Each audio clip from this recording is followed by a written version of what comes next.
Time for grilled cheese on the Presto skillet. We're going to be making 7 grilled cheese sandwiches here, all using one skillet, and we'll be making them at the same time, which is the beauty of having this. Preheat the skillet to about 350 and then lay out all of your pieces of bread. Then you're going to put a thin layer of mayonnaise on each piece of bread.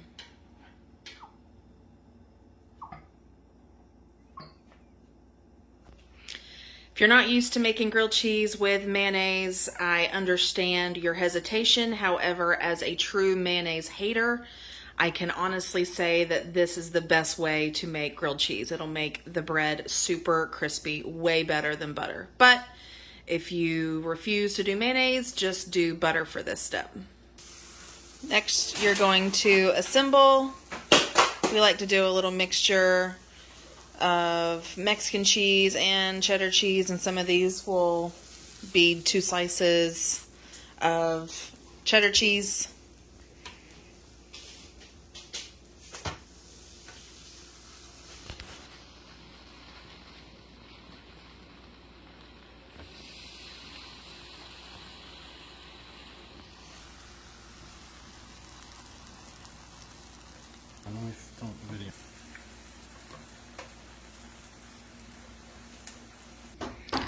After a few minutes and checking to make sure everything's melted and everything's golden brown, you can put them on your plates.